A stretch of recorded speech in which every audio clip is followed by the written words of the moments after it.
नमस्कार, आप देख रहे हैं टुडे 24 हिंदी न्यूज़ चैनल। बने रहिए हमारे साथ और देखते रहिए ताज़ा खबरें। अपने आसपास की खबरें देखने के लिए हमारे चैनल को सब्सक्राइब करें, साथ ही बेल आइकॉन को दबाना ना भूलें। चलिए रुक करते हैं खबरों की ओर। वैज्ञानिकों ने किया बड़ा खुलासा, पृथ्वी पर नहीं बचेंगे इंसान और पेड़ पौधे।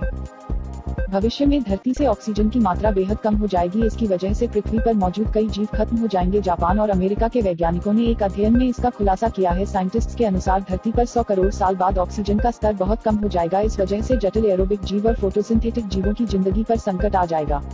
इनके खत्म होने की आशंका बढ़ जाएगी। 100 साल बाद समाप्त हो जाएंगे ये जीव। गौरतलब है कि धरती के वायुमंडल में ऑक्सीजन का हिस्सा करीब 21% है। इंसान जैसे जटिल संरचना वाले जीवों के लिए ऑक्सीजन की मौजूदगी बेहद जरूरी है, लेकिन धरती की शुरुआत में ऑक्सीजन का स्तर बहुत कम था। वैज्ञानिकों का कहना है कि यही हाल भविष्य में 100 करोड़ साल बाद फिर होगा। धरती पर होने वाले वायुमंडलीय बदलाव की गणना। जापान के टोहो यूनिवर्सिटी के वैज्ञानिक काजुमी ओजाकी और अटलांटा के जॉर्जिया इंस्टीट्यूट ऑफ टेक्नोलॉजी के क्रिस रिनहार्ड ने धरती के क्लाइमेट, बायोलॉजिकल और जियोलॉजिकल सिस्टम का एक विस्तृत मॉडल तैयार किया है। इससे वैज्ञानिक भविष्य में धरती पर होने वाले वायुमंडलीय बदलाव की गणना कर रहे हैं। ऑक्सीजन के स्तर में भयंकर कमी।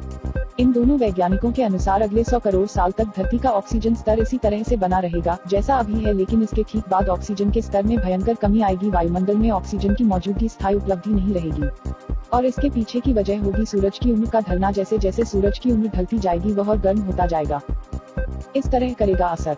सूरज के ज्यादा गर्म होने का असर धरती पर मौजूद कार्बन डाइऑक्साइड पर बहुत ज्यादा पड़ेगा। इससे कम होने लगेगा, जिसकी वजह से सूरज की गर्मी को सोखने की धरती की क्षमता में कमी आएगी। इसके बाद धरती का वायुमंडल टूटने लगेगा। CO2 में कमी आएगी तो फोटोसिंथेसाइसिस जीव जैसे पेड़ पौधे जीवित नहीं रह पाएंगे।